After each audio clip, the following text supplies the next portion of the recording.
Te aza munene boye. Auti ape ko yao. Et dossier sur les dossiers. Comment moi moi? Dossier sur les dossiers. Aza démon physique à Ramoudouta. Bon oui we battre totalement na ba muso za batute. Mais on a la famille né. Nengo zo kanisa. Alors ça a toujours une origine moro quelque part mais c'est un démon physique envoyé spécial à Lucifer. Mais le jour na monakaye na lukina kota na yeba quand je commence à prier. C'est pas une personne. Mon ba to mona ge mutu azaka mutu te. Si on m'appelle son mission mon lit mon comprendre ka mutu te. Avait vu un soldat. Dans mon local pasteur alali quand ninga zaki na position na maboko ekoti na kati ya makolo na ye, boena na pantalon na trailing et puis na polo. Quand place alali. Mais dans mon local azana na kati ya makolo mibale. Mais le colon na moni boots. Na bandi kotala lokolo pona lukana mona place chez nous ça. Mon poussé à militaire wana zaki ko kingela lokolo changer alimete. Quand on peut comprendre que ndenge to vivra boye, ceux qui m'occupent de ça 3 milliards, le démon va rose à 14 milliards. Donc les êtres spirituels sont plus nombreux que les autres physiques. Après ce monde qu'on vit aujourd'hui, il y a encore d'autres mondes. Il faut comprendre les 5 mondes sataniques, ou un monde pandaminium. Alors monde pandaminium, bateau sur un monde pandaminium, bateau qui vit qui géré par démons qu'on appelle Ashera, démons et ambiance. Parce que bateau bazana un monde à succès, où va travailler à Satan, des mois géré bango, ils sont caille. On est là pour comprendre, message va comme l'enga. Mission sur bateau failli, tout qui tant qu'on failli on a mission, chacun de nous doit payer le prix. On a pris nanga, fallait qu'il y ait un culte dimanche, n'a que bébis. Confession nanga, ils allaient qui ko suffire parce que j'ai gardé de livres et à magie. Magie c'est école, il faut tanga yango. Problème c'est que ça va munyoso et alors bobo ngwana ndam. Or si tu es ni chaud ni froid, la Bible me dit ça va vomir. Les femmes ont changé leur usage naturel à celle qui est contre nature. Maman nzamba benga ozala mundo komi pembe. La femme ne peut pas porter les habits des hommes. Mon bal il perd ouais ma bassité. Car la Bible nous dit dans Deutéronome chapitre 22 verset 5 que il est en abomination contre l'Éternel. C'est biblique yaya. Oko tchaba vernité. Et ceux qui moisi, azos prier toi azos sakola. Moutou les a polélé. Azos déshonorer son chef. Baye ba biso oh Yesu azali le mari des veuves. Na Bible ezala. Ezate.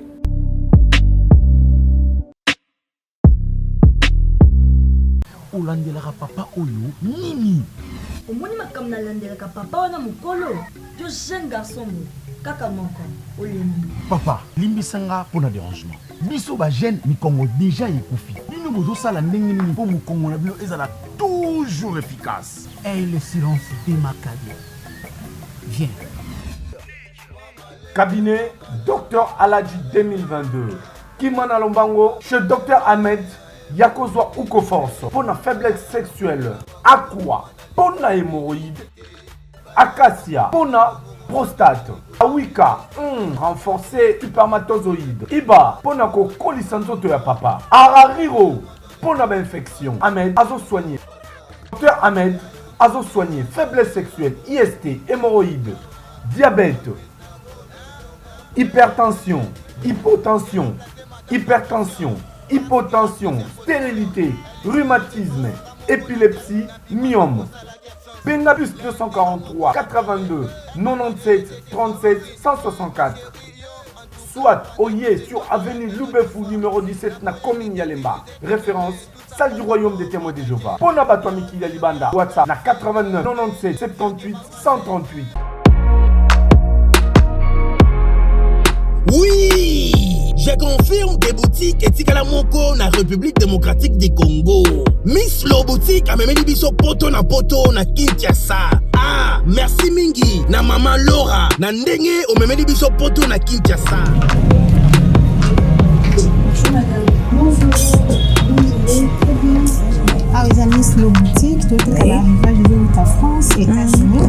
Ils ont un poudre Kiko. Poudre Kiko. Tout mon cas, la bureau sur son baya, aïe, tout qui n'était moué. Ah, tout qui n'était. Ah, ils ont Paris, États-Unis. Ils ont mélangé. D'accord, il y a même une différence dans l'eau parce que le réseau par contre, il faut détenir ce qu'il va pas moucher, non, c'est le moué. Il n'y a pas de mission pour de ça à 48 heures. En tout cas, ma qualité na moni Mwana mama kobukana te soki olingi olata kitoko mpe bayeba yo yaka mbangu na Miss Lo Boutique na yango okokuta basapatu bilamba ya basi maquillage mafuta baparfum mpe biloko mosusu te poto ekiti na Kinshasa mpo na biso ezali pasi te tozwami bongo na avenue Victoire numéro 5 commune de Kasavubu to mpo bengi biso na téléphone na plus 243 85 64 11 889 0033 78 33 03 749. Vous allez belé beaucoup l'émission de partout na pesi bino mbote. Mbote balamio c'est chez Biso TV. Oui malamu na mission na bino réponse à nos questions. Yande ko na pesi moyini nanga mbote, moyini bonjour, moyini nanga bonsoir. Mbote na balandinyo surtout ya Cécilia la servante TV. Merci beaucoup à mon frère à moi qui est derrière la caméra et merci beaucoup à nos téléspectateurs, à nos abonnés, surtout il y a super promo de 43 codes d'Amboka de Yves Pan le boss et de le boss chic Mouka de chez Biso Télévision. Je dis merci beaucoup. Bah surtout nous beaux abonnés mingi pe beaux abonnés na chaîne nga Cécilia bokozwa ba news bien. Nous continuer na suite il y a témoignage na Biso troisième partie avec évangéliste Elonga. Je dis bonjour papa. Bonjour Cécilia la servante. Vous allez bien papa? Par la grâce de Dieu ça va. Lilo bana balandinyo surtout bazolanda. Nzambe a disposé bango pour message ya Nzambe où ils allaient très édifiant et comme la bango enfin que l'édification est seulement pour sauver l'église. Papa ko kamba biso na prière avant témoignage na biso. Éternel Dieu, Jésus-Christ de Nazareth, sois béni pour ce net moment. Nous voulons commencer, débiter, acheminer, mais sans le Saint-Esprit, nous ne serons pas. Voilà pourquoi nous demandons ta présence, le cher Saint-Esprit, pour que cette communication soit d'une manière parfaite par le nom puissant de Jésus-Christ. Nous avons ensuite prié. Amen. Merci beaucoup, Nabalandinho, surtout Naba téléspectateurs. Papa, toujours continuité, il y a témoignage na biso, place de Soukaki, vous se rappeler? Oui. Toujours continuer, place de Soukaki. Déjà la continuité, je pense qu'on a fait quand même tant des épisodes, mais ça c'est la suite. Comment qui n'a moment on a ça la récapitulation pour permettre autrefois avec papa Yves, papa Chic, je pense que tout le bel qui m'a renvoyé Italie, n'engeni na yaka sikoyo na temple. Vous allez qui dojo, na dojo pour na voyer bakolongola. Vous allez qui l'un des serviteurs de l'Éternel à cette époque-là qui servait Dieu d'une manière correcte et logique. Il était vraiment un homme droit qui craignait Dieu. Pourquoi? Parce que ce prière, et comment empêcher la prière na biso na côté kuna et bana kozala et les cas pour tous la exorcer d'une manière négative qu'on les a dit d'une manière positive. Alors il se fait que il a fallu que l'on l'aille l'apôtre là parce que c'est un apôtre. Alors toye na butuana tant na poko na tant to komi to meli poto après avoir commis la poto on a évolué au cours il y a ma solo on a n'exoé ko solo là. Nga nazaka na grâce moko moi bisika mingi na leka ba supérieur balinganga donc kolinganga ça signifie na sepelisaka bango na lolengi na nga ya kozala na bango et nazora moi na gagner moi confiance na bango pour na kopesa nga ba conseil orientenga alors moko abandé ko kamba biso kuna benga ba ministre ndenge ne lelo nazapena je suis un ministre de l'Éternel alors ministre ya episinga lobi moni tonne ko solo na ebisi na bi mema kamba maikari ndeni zana batumsu ba ya après ka 6 mois mambo simbi mbongo mambo belé il a gagné le paradis terrestre mais ndeni biso bana toye toujours na déjà ba 6 ans yango tout ça ka kilo malgré ma mususu ezo fungwa makana ngo mais ndenge peneza la rabo jib palais nini doana ngote bando pesa nga conseil absika lo biso za na poso zo bozu ya libota na yo bozu dépendant na famille et si on fait la voyage astral tu payes le $100 na $100 oyo futa biso to tika la conseil la prière awa yo kei sikoyo bozu ozo dépendre tango okende okuta numéro 1 on a créé famille na bino donc Abraham ya libota na bino muto pena liboso ko na bino liboso wana omona ye omoni ba Isaac ya famille na bino Na ba omona ba Jacob, Jacob na famille na na ba bino Moïse. ti yo ye kokoma ça signifie de génération en génération omona bango mais moi na conseil sanga au cours ya chemin tant ozo kende ceux qui mutakabelo livrer parcellaire kozwa te soko ozwi yango ebaki ana mokilo sali sacrifice à moi ma famille non so komi kuna ba opesa yo bozwi ya libota na yo donc yo kozwa richesse ya famille o bato bazalaka censé ko bika yango mais ba simba yango te po ba respecter ka le principe te yango yo ok ozwi yango mais ndengo zoya conséquence na maikari zala ya majeuse ani eza que ceux qui ezana bato o lekisa bango d'une manière illégale par exemple ndeba musicien bazalaka azumbongo a eu le sacrifice aboa kimbongo bato azui sacrifice etikalo salema bato na bakufi d'une manière illégale ezate ke ezaki na problème mo boyele mo osali ba sacrifice mo boya bongo ba esprit ya bato wana lokwa bazaki sacrifié par yo par kisi na yo magie na yo po yo eba na kobonga bato na ba okena tourment mukolo yo koya malgré oza vivant mais ba moni yo ye po fo zonga bato na ba omena so bakangao ezelo ko salemela ki ndeko mo ya musicien ndeko wana tango akendaki falaki azonga le temps ya voyage astral ezwaki esfaki 3 jours d'habitude maintenant ça la 3 jours mais bakanga ye pa bato baleka d'une manière illégale le temps bazo luka ba sunga ye po abima aya kozonga 4e jour ekoka bo motokoto ba koki ko gira ngote ke ondene komi ko dépasser c'est que mutu aza son moment été baleki sango kana image ke akufi tanga ba déclarer awa sango bimi moye azonga na mokili koto ezate natikala ngabi jamais mbalo kufa habita akufata azali akufate azali au mais depuis 98 toke tomona bon boya tout se retrouve liboso à Goshitai dans un clin d'œil na moto wana mokili mususu Papa Goshitai ndio sana Goshitai za lokola ezaka espace mo ezaka na kata dojo na kata dojo wana ezana mo le roi moi vitrine le roi moi so elo mo mais ba nena ko expliquer ngoti mais il semble-t-il que yango na so temi liboso na ngo ezaka na lumière ebimaka eza lumière mo ebimaka wana pene en puissance mo ezaka utile donc on a la capacité de ça peut makambo minene ko ba besoin na yo quoi oya ko exposer on liboso Goshitai alors na Goshitai wana tango to telemi dans un clin d'œil directement je vis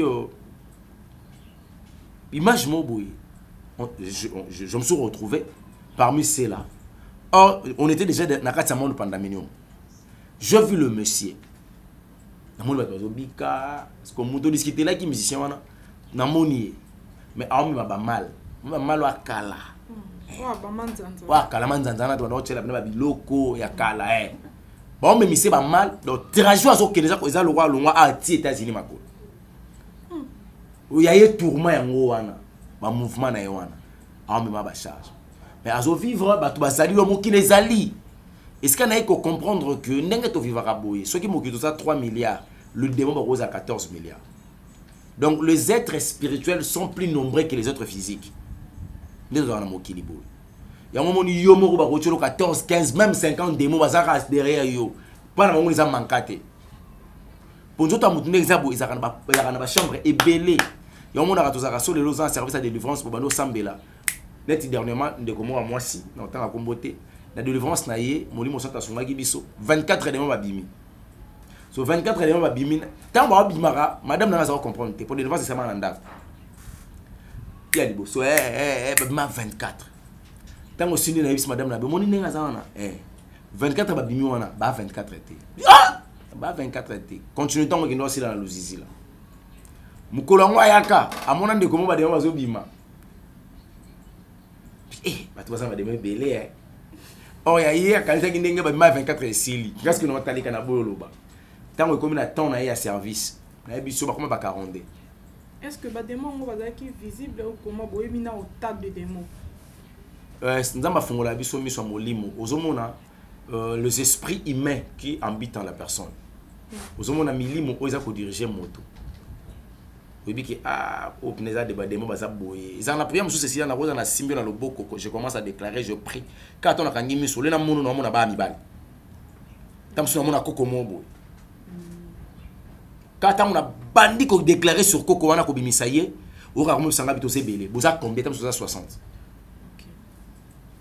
net inde ko wana moi si na ba voisin bazala kati na ye ba voisin ngo ezaka pasi. Alors il s'est fait que il y avait d'ailleurs une maman kuna na monde wana apesa biso message na adresse na ya Gombe boyi bisa bana nanga batiko wela lupango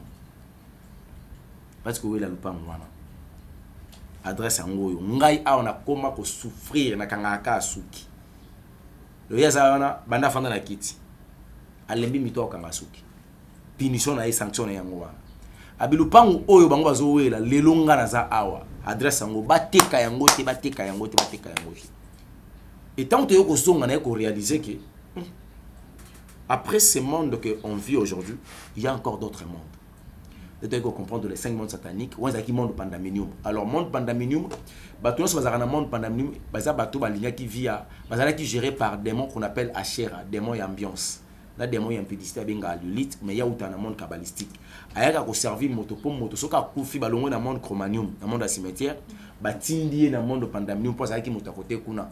Ce que bateau bazana na monde à succès, ou ba travailler na Satan, démons gérera bango, ils qui sankai. Alors mais est-ce qu'on réalise que c'est que les morts ne sont pas morts vraiment. Nous autres on découvre mais moto en réalité ils allaient bon moto na katinaye. Évangéliste, mais la Bible nous dit les morts sont morts. Nenge bat mususu balobarake. Namoni noko, namoni tata mwasi, namoni maman leki mais au moins la sakufa il y a 1 an ou 3 mois ou 4 mois ou 5 mois. Namoni noko na zandu, namoni tata mwasi. Est-ce que c'est vrai parce que la Bible nous dit les morts sont morts. Il n'y a pas de relation entre les morts et le vivant. Pour expliquer il n'y a pas de relation entre les morts et les vivants. Et l'ingelo baki motoko mais koko ta na relation te po ba relation salema. OK, comment? Le mort, so ok ko ça la nécromancie ko benga ba mort ba obima. Mais ça y était muto obima. Parce que yeso akena lieu de repos, OK. Soit akena lieu de tourment, OK. Mais problème aux alas que soit akena tourment, il y a des démons qu'on appelle les démons abattaires. Ba kenda ko za effigie muto wana nde ba lati nzoto ba ye. Ezana mwana mwasi moko boye a hotel koloba dernièrement awake. Ba fina biso bande wala so baso bazo kende koliaka ba kaka kuna na Dubai. Eza mabete a opesa mo conseil ba kende koliango. Marian Tumba. Moi mo sima uti ko apuyango abiki eza mabete. Yo na Marian Tumba. Te aza munene boye. A hotel pe ko yao. Et dossier sur les dossiers. Comment moi moi. Dossier sur les dossiers. Aza démon physique à Ramoudoute. Et doxy, c'est un démon physique. Mais ça démon physique apporte à quoi? C'est pas une personne physique. Oh bon, il y a batterie de totalement na bat muso za batute. Mais on a la famille Nengozo kanisa. Alors ça toujours na origine moro quelque part mais c'est un démon physique envoyé spécial à Lucifer. Satan le diable. C'est pas une personne physique réelle. C'est pas une personne réelle. C'est un démon physique. Et grand-père, mobile inaï. En tout cas, nous avons le sur yété. Mais le jour où nous avons caillé, quand je commence à prier, c'est pas une personne. Mon Dieu, tout le monde a dit que tu as moutouté. Si on m'appelle son mis sur mon lit, on comprend que tu as moutouté. Donc la forme est animale.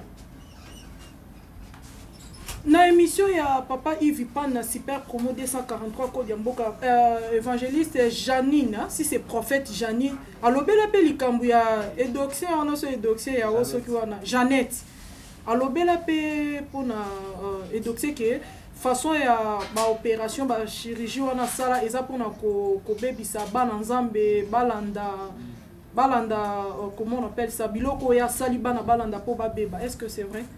Mais écoutez que ça va surgir pour nous ngazo attend la dette même ko la liboso na monae na 50 nzamba sunga parce que ngaza grâce wana na grâce wana donc na ko monoka le Seigneur parler lobelanga sur moto alors ça la ngolo a lobelinga sur to continue même ngolo to kutana nande ko mobile mozala na ko la lobelanga sur bino ndeko mobile eh papa comment peut ça témoignage na plateau te prophétie na plateau papa lo ba ndeko mobile wa ndeko moto sala na yebo ya sunga yo na bato to no tambola na ba transport air mobile. C'est ton frère. C'est pas mon frère, c'est mon ami papa. C'est ton ami là. Voilà. Kola lobelanga sur bino. Sur ye et sur yo. Na si ma caméra papa c'est pas un problème. C'est pas un problème. Te nga message za randenge nini. Message kola kolo bano abi omoni sambela. Na suki kana o sambela. ça me semble que ça veut moni kolobate ko sambelate nenga na talisa ça signifie soit si nenga na talisa yo c'est que faut ne pas ko ba limite nanga so na moni ke mabezali mais na senga tena prier sur yango ça na pambolo na comprendre yango kimanga à cause de l'eau moko le baka jour tozaki na komi gloire au Seigneur.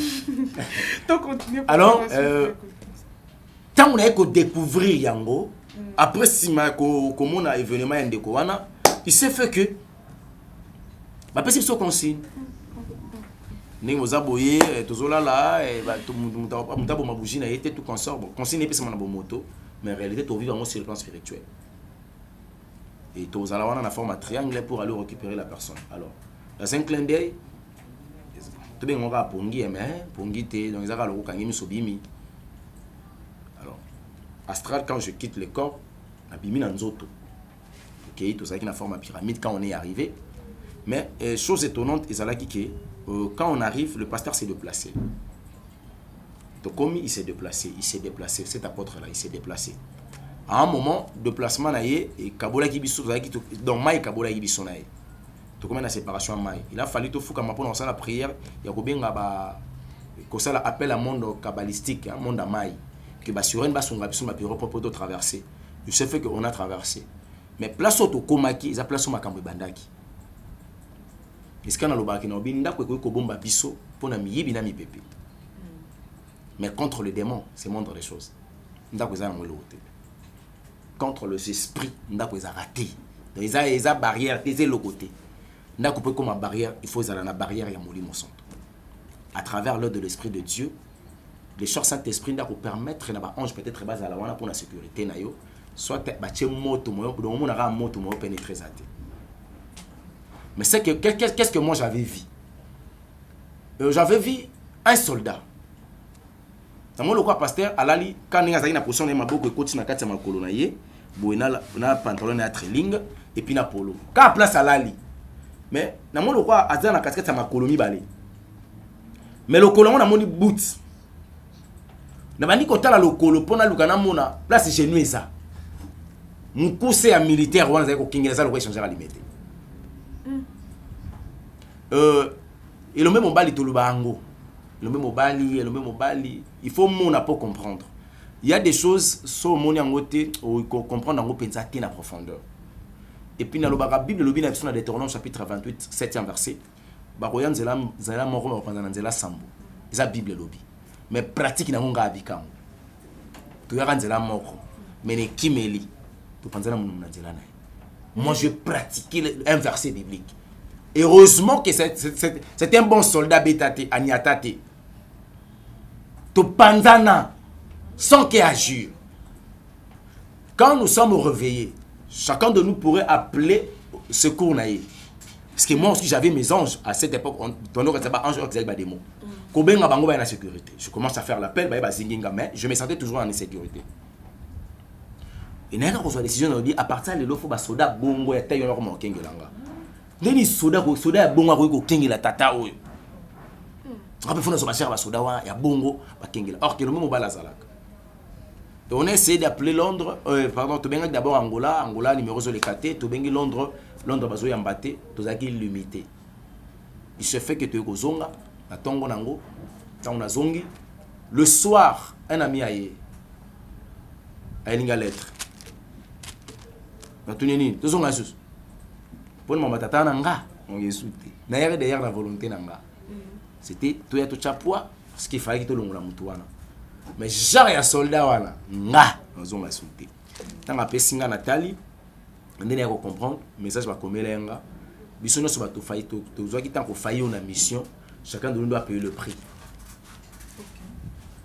Nga prix nanga, fallait qu'il na luka un culte ya dimanche na ke ko bebisa. Donc je vais chercher une église na kena côte na culte. Na salle appel à ba demande monde pandaminium. Bando public ba yé ba demande lieu public ba yé comment na bango pour basala envoûtement de façon que le message est écarté. Sur mani kota la église ni okende. Bon, mon père c'était un apôtre. Je peux aller dans l'église de mon père. Quand ngabo na fana bi en connaissant mon père, na ndenge na yebi conduite na yé. Et puis c'est mon père aussi biologique. Donc azaka na double portion donc na ko comme mekabo et mamamusu c'est bête. Et direct, je viens de voir un neveu à moi, il proposé moi. Veux moi on a soutenu tout que l'église, c'est tous les jours le dimanche. OK. En a un bon transport, tout est en fouté là. C'est mon neveu qui dimanche à l'église. L'église en peine à dormir à l'époque. Chez le pasteur Lambert Kassongo. Combat église allait à Sainte la restauration pour Christ. Dernièrement on était au Leka, on a mon appartement on en Ngaba donc je qui t'en côté mais ça na mon Leka on a le pasteur Lambert azala qui parmi les pasteurs Oyo. Donc il y a comment affermissement il y a 6 FMC de 91 jusqu'à 2000 je pense. Tous les affermissements le pasteur Lambert Kassongo. Bato bazabata ya maman langi ba yebi kombo wana nazoloba. C'est là où moi j'ai passé ma délivrance. Il fit mon père. Na à l'époque wana na église wana mais c'est mon père. Dans quel sens? Parce que na bazak na yeba que Jésus-Christ a Nzambe pas na ye. To bande ko yeko la modération pas na ye à cette époque malgré to kimara tinene maman ba yeko kufa to ko tabi kota tu dois se retrouver wana. Alors na culte. Tout ça qui n'a fait mais to comme na culte. Eh frère, moi na kala to kutani to yambani to solo. À un moment culte est bandit. Bon, ça va prier. Moi, je prie notre Père qui est au ciel. Que ton nom soit sanctifié, que ton règne vienne. Je priais. Et comme au moment, il y a parole, quand on a appelé le pasteur, moi, je fais l'appel à mon pendant million. La Congola, tous les démons, ça en a grand victoire. Tout. La Congola, bon. Ok. Au Congola, bon, le Lénine. On menaçait l'appel. Bye. Tant que comme. Parce que pour mes années, et le robino je sais vous arrani bolingi tellement n'expliquer na prière na salaki na acte na posaki na mamna lobaki mais au moins que ce que je dois apprendre batou médecin ça monta comme médecin n'est-ce pas ce qu'on va apprendre de la démologie pour pas qu'on va démon souvent il faut apprendre le chrétien mais pas monta comme chrétien papa souvent pèse à la bisoté à la téléspectateur na première partie tout ça qui non au moins pas commentaire ba question au batou non il y a seul mot maman non le baki a omitawa mutu moko corriger qui on dit que papa et on dit ce qui omitation comme moi je ne sais pas sur l'andais comment tout ça na oikari OK tout ça na omikata tout ça na omitawa il y a beaucoup de choses dans la katsuana parce qu'on a na été pour la promotion nango nous expliquer juste le parcours les mondes spirituels les mondes moi très très très compliqué bande sur l'anda biso ba faible en esprit bazali bébé spirituel bazali ils avaient tout na minute tolo ba komi au bout de leur vie pour na bango ba komi na suka ataki sila simba kaka ce temps yo kio au lieu yo ko d'une manière positive pour ala na ba conséquences comme la kio a mon c'est comme si que son alandi makabo muto alobi na bila ça va pratique on a rose appelé solution na bimi na biki or ils avaient voie destruction ils a lokona sali fête non ça on s'est pelatin pour ngam no servi ba tout on a invité mais tant au service c'est ça les meilleurs protocoles et ça na batu musu ba fandi place sengela été musu ba ki afeta ngolo ki mabe kutu na liaki na ngabiente le quoi il y a qui bien fait baby ngabe ngango la démocratie de la pensée nous on va expliquer les choses moto o yazana lolenga zo suelango zana mutu so sepela te musu so sepela amen ça signifie que le message est dans bateau et ko simba vous comprenez alors quand le démon va commis, 8 ans quoi envahir, or que ça a complication, le pasteur est arrivé, il a touché la Bible et il commence à prier. Tant à Sisi qu'on priait, le pasteur n'a pas voulu que tant à maman comme dans Zambé. Il a demandé au centre, à l'Obina Bango, de côté en adoration, on était assis côté. Or, adorer, c'est prier 2 fois. Comme il était un vrai serviteur de l'Éternel, on a qui le col a multiplié force. C'est mon neveu au alongwe nganda ko yekina ngayi mtatina nzemu atina skonzi ma mosanto moloto kombo yo ya Yesu tala bato tozo yemba pour yembe sala mais ceux qui bato ba comprendre kombo ya Yesu ça ngelo banini ba effet nini za derrière ces noms parce que derrière le nom il y a un esprit qui accompagne ba non ce que ça impact et à combo ya moto ça na molimo za ko accompagner le nom de Jésus est accompagné par l'esprit de fait qu'on appelle les chers Saint-Esprit maman kembo na yo or que kembo nzambe kitaka quand les gens sont concentrés ba bazo reconnaître ma bazo loba Kembo kita, ba comprendre que Kembo kita mitazo comprendre onga, na comprendre ondeni. Na yoka mikusawana ata buibui na yebite soki buibui e soka bongo. Donc ça dit wana mitubi loko echuba tout mon bimba donc yebite kwanza a simba. Donc je me retrouve pas. Mbala mako na voix audible na zoka pena bima na luki entre zate. To côté la giwa, mukusa to côté la giwa. Ma connaissance est sur les wana. Où est-ce qu'elle est comme explication à Pesanga? Nalanda pasteur na kena tombo na BTT gouruma parce que j'étais encore judoka à cette époque. Na te gourumé ka pasteur. Na bima na kimamba on s'est retrouvé na bois qui chemise na nzela. Na bando kima na longoli sapato, na bando kima s'est retrouvé na foule. Ba tikanga na kei, ba on va continuer prière. Ba si le ce kilt. Ba bimisi ba frère bokendo luka. Ba kutanga na foule. C'est aussi qui va gagner bazonga ba yanga na église. Le pasteur a donné les consignes à mon neveu et puis Salobi n'ose pas de parler.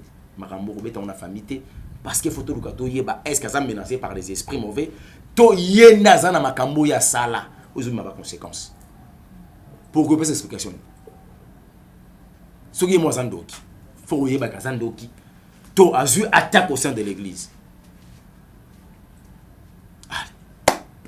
Ngadi il faut se voir 3 mots. Mais nzamba sala grâce que na ba démon mingi te na kati nzoto basala ka 220. Moni. Si on a dit dans le bar, qu'on n'est pas qu'on avec notre 220 démons, ce qu'on a coûté au moment si vini ou zavini. Ah, il parle un bon français, c'est un avocat. Mon mari, c'est un avocat. Oh, mon petit ami là, c'est un avocat. Parce que nous, on a fait le droit. Tu as regardé l'homme sauté. Bah, tu nous combo, on a nous ça combo, on a titre. Je suis le maître Nanyo. On a combo nous. Balokumu. Et alors, le souvenir combo non nabi, je suis évangéliste longa. Non, non, non. Combo n'angé évangéliste. Comment n'angé longa? N'est-ce pas? C'est ça. Parce que pour nous influencer, on a intimidé, on a une opération de titre. Je suis le maître Elonga de Barreau de Kinshasa Matete. Tant que Yoki Bongo, après tout. Alors toi c'est qui? Attends comment on m'a bonheur. Oh, tu as un joli nom. Escroc. Escroc. Jusqu'au but que je suis mon bali. Mais c'est un porteur de démons. Ma délivrance est qui compliquée. Ça demandait beaucoup de choses. Après 3 jours, Dieu a fait grâce. J'ai repris ma conscience. Il y avait un pasteur qu'on appelle le pasteur Chérubin. Il était au 2e personnalité de l'église. Ce qu'on a dit, un pasteur, on était sur le loazawa, papa Nangaï. Azalaka maître à sport. Ce temps, on a bengi. Il y a un kimono. Il y a un petit panzambi. Il y a un kentos panzambi. Il y a un mouvement de panzambi. Na elobeli nae ya dojo. Na mwanzambi. Amen. Et tu as pour le rondiment. Eh, vous avez Moïse, c'est Moïse qui t'a fait. Avec turbulent. Ce sont nos bangaï. À ton petit, yo, yo. C'est que sombre. Non, non, on a expliqué le pasteur sur Ribante. Ah, mais t'as fait tout. Yo, pour les Abraham. Abraham a les cas, plutôt c'est l'autre. C'est que tellement ça, on a un dégâts. On a un c'est que yo, non, c'est que. Tout bien là. Tout bien, non, bien là, sentir. Voilà. Thomas Bobichet m'a expliqué na père. Mais la bimisa ka biloko ebele mingi na bombaka. Ils ont un livre vraiment ça en grimoire. C'est un livre à haute magie hein. Oh musicien mon européen aimba. Ouais, aimba la grimoire lo belango. Parce que ça on ya moké. Les gens ont ça pourquoi? Parce que normalement sur la PC c'est comme si la boutou ba récupérer moi. Oh, comment? Oye baté comme on là. Normalement baté na bele la mécho chama. To na bele la Yesu. Non, mais c'est comme non, est-ce qu'on a ça mais non le bani. Évangéliste long, on a un moment nous avons quoi? Na église ou bien en dehors. Là je restais, là je dans le moment de délivrance. Je faisais l'église, la maison, Mais même souvent on a sali 3 jours l'église, na yegozonga parce qu'il y avait des choses qui n'anda pas na nommer makona ki nautique. Confession nanga ils allaient qui ko suffirité parce que j'ai gardé de livres et à magie. Magie c'est école. Il faut tanga yango. Initiation zanini. Ezali bazo peso la connaissance de l'eau et l'eau kozo sala. Donc ozo longwa ignorant baza ko initier yo na eloko wana. Mais il y a des pratiques oyo faut sala ya yo moko consciemment, ezana ba acte oyo ko poser ko accepter ko kota na kati ya makambo. Mais kolobaki nazaleka wana pona kozalaka wana te. Il y a des choses qu'on a fait. On a détruit beaucoup de filles. À l'église. Te libanda na balabala ba université. On a fait beaucoup de choses à Kibianti. On a fait beaucoup de choses. Et au sogi na milano sengi nango pardon. Na on a rolo ngavena gars central tima loko. Maboko likoni mabanga nazaka ya wa genou nazo sambe nazo senga pardon olimbisanga. Alors j'aime Jésus-Christ de Nazareth parce que il est bon. Et ça ne l'eau on a puta différence na puta pas yesu na certains actes. Et pas ça so salim beba par deux alagate sanction des alaka. Il faut fouta mambeba na yo mais pas ce sengi pardon. Il te dit lève-toi. Cause on va les sauter. Je te pardonne et j'enlève le pouvoir et à péché au égoïsakio au quoi sur la mission prends le chemin. C'est ça Jésus-Christ. L'amour là. Et c'est le qu'on a putaki. Après 3 mois, mon père a compris que naza mwana oyo alo tanga bien te. Il m'a appelé parce que alo to bien te azolo tayo na comprendre des années. Qu'est-ce qui ne va pas avec toi? Marche les années. Nous ne font les vérités pas ganga. Après tout ce temps toi tu as touché de la magie. Comment expliquer ça ma rôle avec ça marambote? Dans le monde dans lobby, peut-être il n'a pas voulu que oye bango pour faire ki atambola nanga pour akomisanga ne siko ya lingaki. Parce qu'il y a des choses faki na yeba. Il y a des choses faki na yeba. Ngai na kata magie parmi les 5 mondes sataniques, ngai c'est la monde chromanium. Je pense dans le belé comme on a un témoignage. Tout s'est dépouillé totalement. Moi, ça va te rappeler selon l'Éternel chapitre 22, verset 5. Selon la Bible, c'est pas selon moto, selon la Bible. Babi pantana ba sezala, enibali zala. Bongo blusa ba sezala na mibali. Est-ce que les femmes ba comprennent pourquoi Bible insiste à mingi sur bango sur la sainte doctrine? Est-ce qu'il y a basi ba yebi? Oui ba attends. Le monde est allé détruit par une femme. Et le monde a été sauvé par une femme. Parce que Christ a les canaux de la mobilité. Mais évangéliste, la Bible est un moment que moi, si à se faire belle, à la couronner. Ok, n'a fait l'eau. Parce que je corrige Nzambe selon Romains chapitre 1er, 26e verset. Tu corriges Dieu. Tu iras en enfer. On aurait que c'est vrai. N'a intérêt, n'a pas besoin de l'ongola, parce qu'il y a des défauts. Moi, je suis un homme marié. Sur l'ongola, on a gagné. Mais étant un évangéliste, quand on a la Bible, on comprend que oh, mais ça, c'est pas ça. On est à côté. Vous savez, la sainte doctrine a 6 principes. Premier principe, abandonner les œuvres mortes. C'est quoi maintenant les œuvres mortes? Ah, c'est là où les problèmes ça se pose. On appelle ça les interdits du christianisme. Bah, parce que vous avez dit que les péchés, c'est quoi les péchés? C'est selon 1 Jean chapitre 3. Le péché c'est quoi? 1 Jean chapitre 5. Le péché c'est quoi? C'est la transgression de la loi de Dieu. Le principe de Dieu. Le principe ou la loi de Dieu c'est quoi? C'est les interdits. Et l'autre ça c'est l'autre simbati. On dit les chrétiens qui ont bal dans la fête à mariage, je prends un exemple. Mais ça n'est pas musique comme les côtés. Faites les fêtes à chrétien, tout ça est pagan. Tout ça, mais interdiction s'attendait. Interdiction s'attendait. Tout le monde non, il faut tirer les soumous. Les gens pensent que le péché c'est plus le sexe. Non. Le péché vaste, moi qui le couffe dans le kuta. Moi qui le couffe dans le lemo. Il y a un autre livre, Jacques chapitre 1er, verset 26e verset au Ganga. Aujourd'hui, Jacques chapitre 3 verset 6, Tina 16e au Ganga. Tant on va expliquer le lem aux anini. Bible dit que le lem est un mot qui est amabé. Le monde du mal, le lem. C'est mentionné dans la Bible. Le problème est que Batouba tant la Bible, mais on comprend le Lobanzam bizarre dans la Bible. Parce que la Bible passera, mais la parole de l'Éternel ne passera jamais. Alors faut comme on a un niveau que tant autant Bible est obéissé le Lobanzambi. Pour Bible longwa Bible comme le Lobanzambi ça signifie tozuma lobo to kuti na kata Biblia. Malobango de bengi le Lobanzambi. Quand on le met en pratique, on la vit, cette parole-là, c'est fini. On a juré d'une manière fidèle. La Bible nous parle dans Romains chapitre 12, verset 2. Ne vous conformez pas au siècle présent. La conformité, il y a siècle présent. Quelles sont des choses qu'on reflète le siècle présent? C'est quoi? C'est quoi, papa? Oh, c'est Babilo qu'on a mis au Kabakabelo. Eh, papa. Nazo yela yo. Papa. Eh.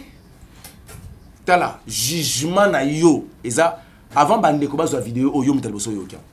Papa, bon, lisu moyera o tia make-up. Nazo ya wana. O tia make-up, mais na mela masanga. Na mela lisu. Ok, li felo. Papa. Problème est que ça va mounioso. Et alors, bon, bon, on a ndam. Or, si tu es ni chaud ni froid, la Bible me dit que ça va vomir. C'est quoi pour ce chapitre 22, verset 11 à 12e verset le bénin? C'est lui qui est souillé, c'est celui encore. C'est lui qui est juste. Sois encore juste. Mais je reviendrai pour rendre à chacun selon son œuvre. Moi, je suis un évangéliste et je peux vous dire que la vérité. Et sur le banzambe, soit c'est que ça sur le banzambe, il faut écouter pota. Ils ont le droit de faire des quintes, tout na pota. Et aussi à passer mais et obi qui ça. Les femmes ont changé leur usage naturel à celle qui est contre nature. Maman Nzamba benga aux alamundo comme pembe. Ils ont contre nature. C'est ça, papa, nous avons un stade de dépouillement, mais nous avons choko. Il y a un azolo ba. Bon, on a dépouillement. On s'est dépouillé. On s'est dépouillé. Papa, mambo est grave. Hein? Dans un banobi, l'Hollandais a passé. Tu connais du rouge à lèvres au parcours. On a yebi que des mots impudicité les listes na côté sango moto na rouge à lèvres. Au comme na rouge à Kelly. Eh, au nom de Dieu, papa, on s'est fait bien. Ok. Nenge bino bo misala kitoko. Non yebi so que bo kende ko misala pour vous séduire. L'objectif majeur de votre beauté, c'est séduire les hommes. Papa, c'est un modèle où moi n'enzamba kozala en toute qualité, toute sorte moi n'enzamba kozala. Azala naturel. Naturel. Seulement naturel, papa. Oui. Sur le plan extérieur, la femme doit s'habiller d'une manière décente. Okay. La femme ne peut pas porter les habits des hommes. Mon bal il perd ma bassité. Car la Bible nous dit dans Deutéronome chapitre 22 verset 5 que il est en abomination contre l'Éternel. C'est biblique yaya. Vernité. Ce sont des corrections. On ne peut pas dire que manzaka nanga faisait rouge.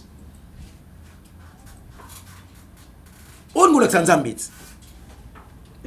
que moulay nanga au téléphone sur chaussure atanona mata. On a sanzambe que nga fakela na tayo yo. Papa kola tatalo pesa péché. Nazo yebisa yo ozo corriger nzambe. Lo les a passé. Lo les a passé. Son muta bongwani et le béné au changer et là téné au changer. Le lenge na ko bika et ko changer, raisonnement ne ko changer, ba acte opposé ko changer. Et le bélamon nzambe ko za lo lenge ni. Soki wana sko ko simba livre ya Galates chapitre 5 verset 22. Si tu étais colérique aux la douceur.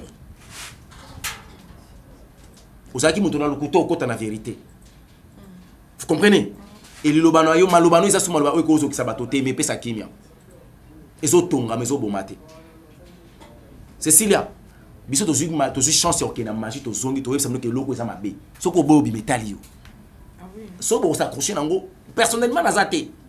Ngana sali oyo Ézéchiel chapitre 3 verset 17 le belinga. Je prends la parole de l'Éternel et ko annoncer oya kondima. Aza sauvé. Oya koboya ngai nzambe mwase ngama kilana ezate parce que ngana sina sali musana. C'est là, ma femme elle s'appelle Naomi Tela Marlène. Abote ngaba amisato Indira Gandhi. 7 ans, Tuberger Kouni. 3 ans, aujourd'hui j'ai un bébé de 2 mois, elle s'appelle Joachim. Ma femme est le belle de taille de figure.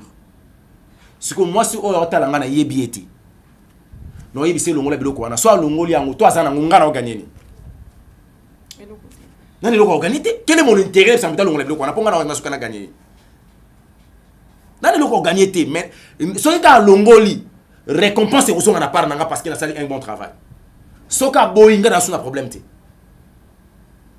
Oh. Et ça le col a ndenge tout monde a loba mabala. Ba c'est mabala ba yo ka ba pasteur ko le kamibana bango. Est-ce que c'est normal? Ngana bisa ka bango l'église soko moyo ka ngolo ka mbana o sait qu'il ngelo ba yo mo intention nanga. C'est pas normal. C'est le roi de mabala, mibala libala balinga aolinga maman na ekoleka mwasi na. C'est pas normal.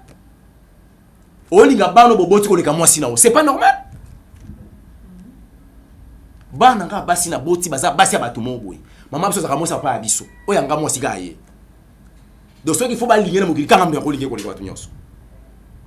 C'est profond hein. Mais nazo ye biso ce sont des réalités bibliques, ce sont des réalités ba principe à vie bato ne balingi makambo wana te. Et lo ke boma lelo biso na kati ya église corps du Christ c'est la prophétie et le miracle. Mais je te dis, la prophétie ne sauve jamais, le miracle ne sauve jamais. C'est la parole de l'Éternel. Parce que le mandat, comme a trié. Deutéronome chapitre 22, verset 5, l'ongolang. 1 Corinthiens chapitre 11, verset 5, l'ongolang. Pourquoi il faut pas l'ongolang? Parce que quand on a dit moi, c'est pas ça là. Si on a dit la faux, azi pas moutou. Ceux qui passent ça la fois, azi pas moutou. Mais on a dit sous qui azi pas moutou. Surtout, on a 1 Corinthiens chapitre 11, verset 4, les Olobani. Mon bali oiseau sambe là, moutou n'est pas à la couverte. C'est que toi tu as couvert. Ceux qui sont les avoirs, ils sont mis bal cassé. Évangéliste, couronne est-ce que version ça existe parce que le lot la Bible nous dit, la Bible nous dit. Non, on peut ça verset biblique. Est-ce que ezalaka vraiment que la femme doit se couronner, doit se faire belle? Non, naïe bien goté. Naïe bien goté que la femme doit se couronner à cause de se couronner naïe. Verset nga naïe bien goté. So bozana ngo yelinga. Eza pe péché ko kata suki évangéliste. Té, moi si, pour moi si oui. Eza péché moi ko kata suki. Modalité. Pour se faire belle na cheveux na biso même. Mais que c'est? Zala naturel bon ça suki na yo c'est pas un péché. Té, au défi suki. Ça c'est la correction. C'est la correction. T'as la so ke pa na biso ba yanzi hein. Ceux qui montent kufi na Kinshasa ça qui natif na biso ya village, soit un papa, il était utile. Bande ko ko ba uta village ya manoko ba ya ba ozomandaka na suki ni bakeno. Bagosana. Otoke olelaye. Parce que yo aussi kabelo tam c'est suki ya indienne mo buto ya brésilienne mo otena mutu. Mais tam suki na sa kufa. Balongola suki na mgola kufi parce que suki na zambongo. Bazu il vient mu papesio. Oye ola tona mutu. Au lieu vivre vie réelle, on vivre vie mususu. Est-ce que vous savez comment est-ce que le transfert des démons ça les manque? Oui, évitez. Ok, on va faire une émission sur le transfert des démons.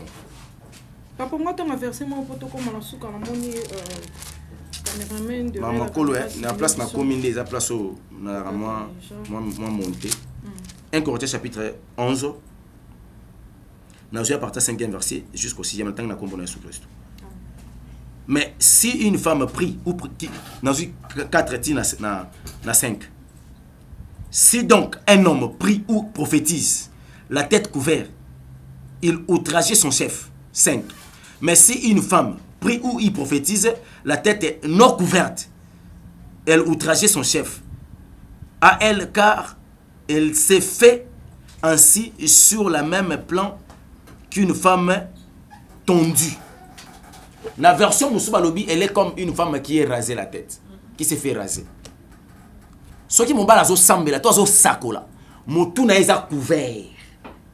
A déshonorer mon continent. Le roi batetonga est loin non, bazaraso bazo prier bakanga bafula. Vous comprenez? C'est biblique.